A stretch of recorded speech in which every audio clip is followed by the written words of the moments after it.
How's it going, everybody? Carrot here, back at you with another video. Apologize for how late this video is going up. It's currently little after 7 p.m. on the 29th. I'm really hoping to get this video up, but with how today's been going, before I get into all that, I just want to first and foremost wish everybody a Merry Christmas and a Happy Holidays, almost a Happy New Year for those that did celebrate Christmas. Want to hope that they had a Merry Christmas, got all their presents, everything they wished for. I got socks. And yes, I asked for socks for Christmas. I'm an adult now, and it's sad. And if you don't celebrate, I just hope you had a good time. Break from school, just hanging out, gaming with the homies, doing what we gamers do best. Also, I just wanted to say thank you for all the support on my recent videos. The Washington Commanders-in-Chief video, a video that I honestly did not expect to get over 300 views, especially since all my videos as of basically since the start of my channel have been gaming related. Posting something like that, more, I don't want to say like IRL content, but more just me and the boys just talking, no gameplay in the background. I can't believe that did as well as it did. I'm very grateful that you guys enjoyed that. And also the video before that, the last VR video I did with the Halo zombies, that shit's almost at 200 views. Like, I'm used to getting double-digit views, like 10, 15, maybe even 20 views, and I'm like, damn, boy, this shit doing numbers. I usually try to clip together a short, like 15, 20, 30-second clip promoting the video, and I uploaded one to TikTok, and that has like 30,000 views. The engagement on that video is absolutely wild. Like, so many people commenting what president should be in what position and just making all kinds of jokes, talking all kinds of banter in the comments. It was just, oh, it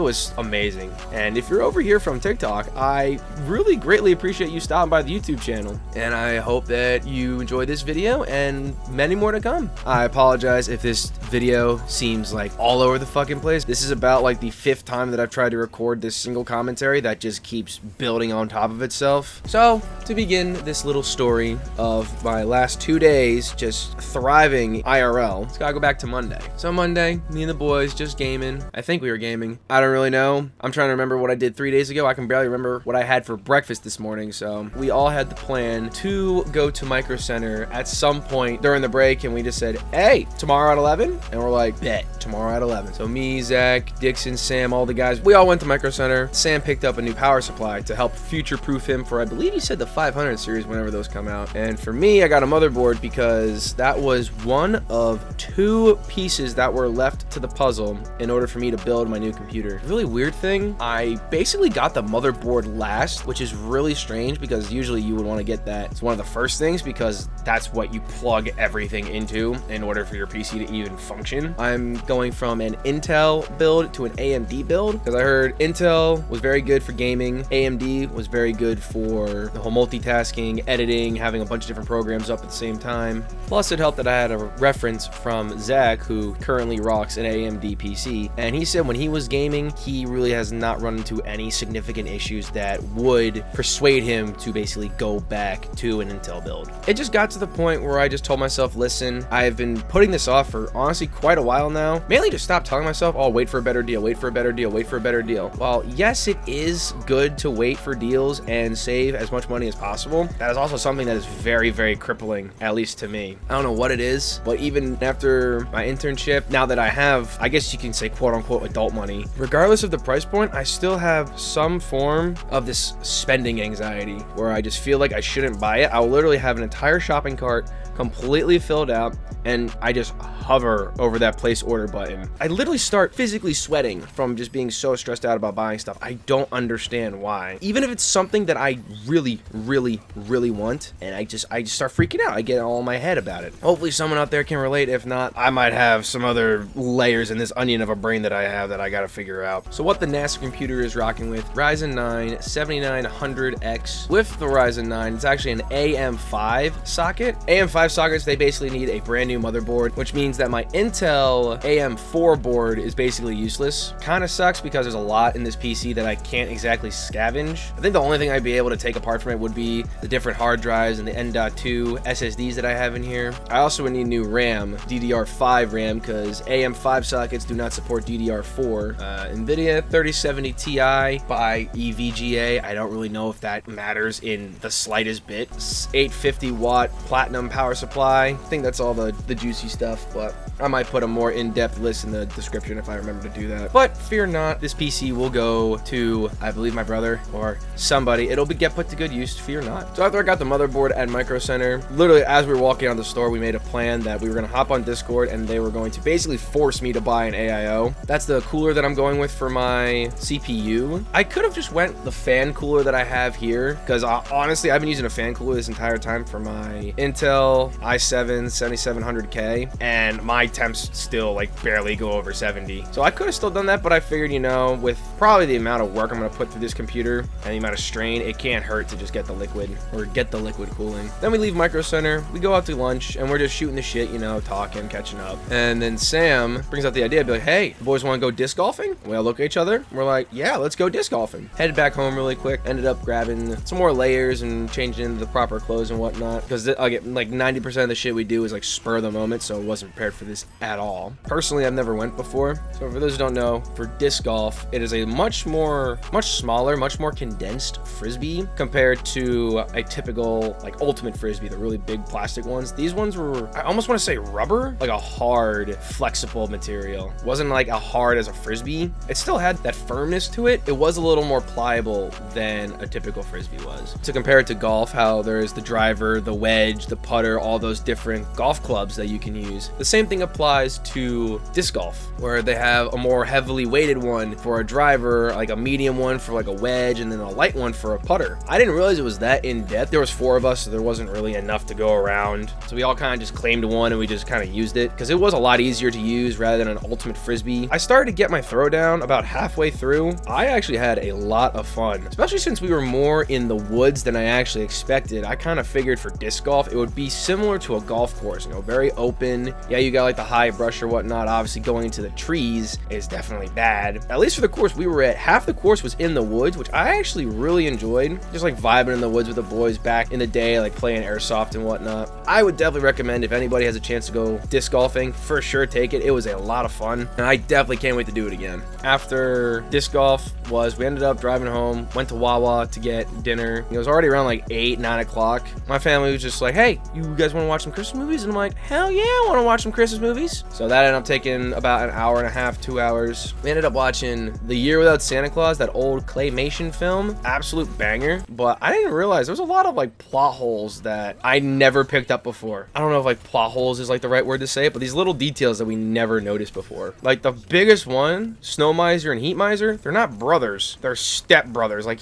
Snow Miser literally says step brother, referring to Heat Miser. That just blew my mind. I did not know that. Iggy or whatever, the little dude who he went from not believing Santa Claus to literally later that day meeting Mr. Klaus, just talking to some random stranger who pops out from behind a tree, has a gigantic sneeze. His mother literally invites him into the house, some random stranger she's never seen before. Then the dad, who believes in Santa as a kid, literally saw Santa. Like, his face hasn't changed at all, and he's like, oh, Mr. Klaus, great to meet you. I definitely didn't see you when I was a young whippersnapper back in the day. Iggy goes from going to the mayor to help out Jingle and Jangle, get Vixen back, and then all of a sudden later that night he is literally seeing mythical gods that just exist. And then my brother thought of an absolutely ridiculous drinking game. And by the way, you know, if you're not above 21 or whatnot, don't drink. It's stupid. This is for only those that are of the spicy water drinking age. He said every time that they say Santa Claus, you take a drink. In like one song, I counted at least 12 times where they said Santa Claus. So that is just a guaranteed way of just not remembering what's gonna happen. So,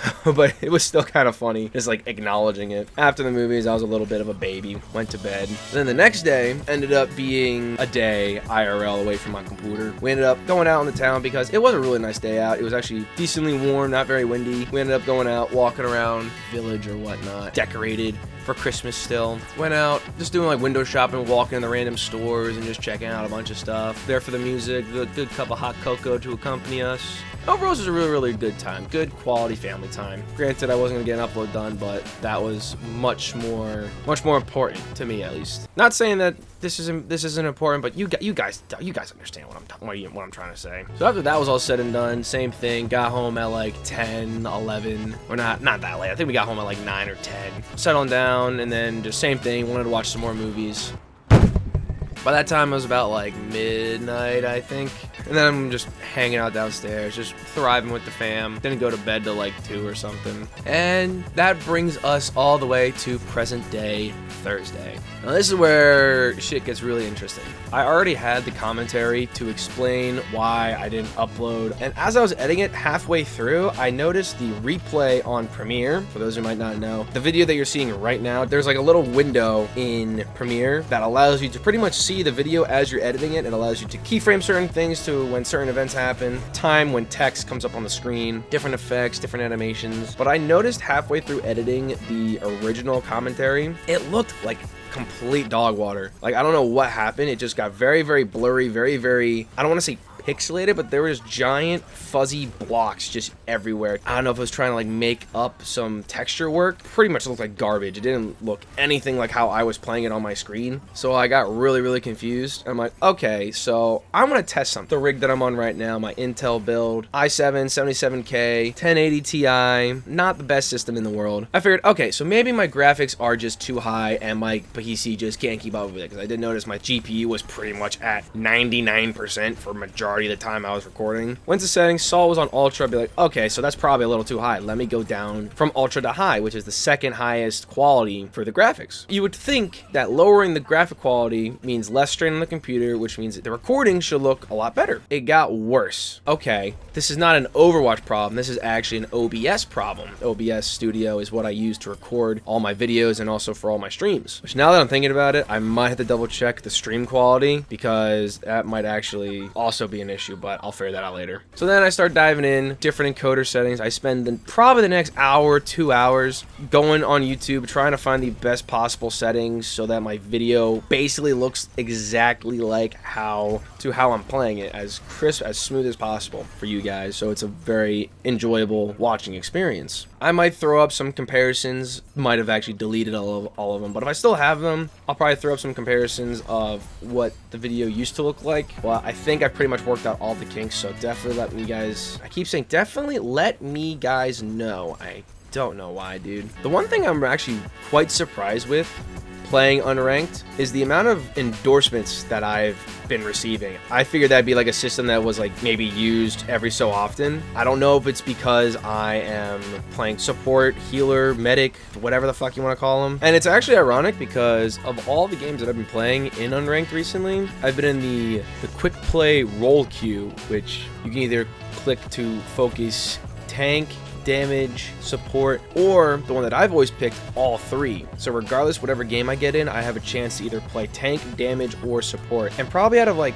10 games, probably like 9.8 of those 10 games, I just get queued for support. So I've been unintentionally maining support, and it feels very nice, you know, that my work is appreciated. Because personally, I thoroughly enjoy playing support. It's just because obviously my shot isn't always the greatest. I'll have a couple good games here and there, but I definitely enjoy the fact that I could help my team in more ways than one rather than just damage with these kind of team-based game modes. Like in Battlefield, I always played medic, and in Siege, my go-to defense operator at least was Rook, placing down armor. Definitely not to completely exploit the ACOG back in the day, but we're not going to talk about that. And speaking of Siege, I think that's why I'm pretty hooked on Overwatch at the moment, because I'm still grinding out. I think I have about 30 some of the 50 wins that I need to be able to play comp. I've been really wanting to play Overwatch comp or competitive, and I want to say it's due to Siege, honestly, Rainbow Six Siege. I played the ever-living shit out of that game with my boys basically since it blew up to not exactly quite recently. I haven't uploaded that game or even played that game in a minute, but I think it's just the urge or like the itch to want to play a competitive game, but also the itch to get really good, be able to improve my skills and just become a really good player. At least me and the boys, we still play CSGO, but let's be honest, there are so many silver ones out there that'll already whoop my ass, so I just feel like there's really no point and no way for me to improve at CSGO or get good at CSGO unless I literally devote my entire life to getting good at CSGO, and I feel like that subscription would end very shortly if I did do that. Just this competitive shooter itch from Siege that I just haven't had scratched in a very long time, and I think Overwatch has just reignited that fire, which is why I want to be able to get those wins, play comp. I don't know if I'd make videos of me and the boys playing comp. I feel like that would get really heated really fast, which I could cause for some fantastic content. I don't know. I'm not getting exactly the craziest vibes of the boys wanting to play Overwatch comp, but we might. I personally want to, might like solo queue, get interactions with just randos, could be funny. I will say, in the heat of like the 4th or 5th time that I've tried to make this video, I was a little mad at myself because I deleted all the old footage way too fast, and I forgot as soon as I deleted it and completely wiped it from my computer that I had some pretty funny clips of me basically bullying a Reinhardt and a Roadhog with my foot. Like, there was at least like 3-4 times in a single match where I killed a Reinhardt or basically killed a tank by kicking them, and I just thought it was the funniest shit ever. But of course, in my anger and rage of just shit not working, I just rage deleted all of it, and it's just gone forever now. I was thinking of a series where you guys tell me what hero to basically main for either maybe a video or a couple days. I know my buddy Blue recommended, I think it was for some reason I want to say Zendaya, but she's not a fucking hero. It's whoever I think the pink-haired lady is with the orb gun. Because pretty much my main 3 are Ball Boy, Widowmaker, and Cassidy. So whether it's a damage, support, tank, I probably have the least amount of gameplay as tank. If you guys want to see a certain hero, have me start rocking them or just maining them, seeing like a beginner view of the character, because literally if it's beyond my mains, I really have zero idea. I actually played Roadhog for the first time when I was testing this footage, and that was actually a lot of fun. But I think that's honestly going to do it for this video. Hopefully I edit this in a way where it makes sense, because this is actually a very unique editing style that I've done for this commentary. Something that kind of led to me getting really frustrated, really angry, and just rage deleting everything. I was pretty much trying to do a live commentary while playing Overwatch, and just so many times I would get very focused, very into the game, because I just wanted to win. Also, it's a very like stimulating game. Like, even back when I was trying to talk about my computer, I literally said Ryzen 9 7900X probably 20 times, and I was just getting really angry with myself for not being able to continue my thoughts as playing the game. It also probably doesn't help that I'm still very new to Overwatch. I never played the first Overwatch. Actually, that's a lie. I did play the Overwatch 1 for like 2 days, because a bunch of my boys from the community college I used to go to, they were talking about how much they loved Overwatch, they loved playing it. I ended up getting the game for like $20, and then they found out that I needed to play like the 50 games or something to play comp with them, and then they kind of just ghosted me forever. So that put Overwatch 1 little sour taste in my mouth. So I decided to say bag that. Pretty much just recorded gameplay, and now I am commentating over the gameplay in post. I literally almost just said it again. Let me guys know. I don't know why I keep doing that. Let me know down in the comments if you actually picked up on that, or if you just had no idea and my editing skills are just that fucking alpha, then that would be epic. Because I think if I am going to do more Overwatch commentaries, or at least commentaries over Overwatch gameplay, definitely would be this style. I feel like it's just a lot more relaxed. I can formulate my thoughts a little better and just focus on saying the right things at the right time, and then just keeping my ideas just together. And also, definitely, I almost said it again. I'm going to keep catching myself now, which is good. I mean, another thing with these commentaries, I just got to do more of them, because I'm just not used to this kind of style, whether they're live comms or post-com thing. Just gotta do more of them, get more comfortable with it. Definitely got to get back on top of editing, get back on just on top of everything. Again, just gotta find the balance, and currently right now my balance is absolutely fucking abysmal, but let's be honest, that really hasn't changed mine. So again, thank you guys so much for tuning into this video. I really hope you guys enjoyed. Hope you guys have a fantastic rest of your evening, morning, or afternoon, whatever time it is in your little corner of the world. Stay safe out there, stay hydrated. See you guys in the next video. Peace.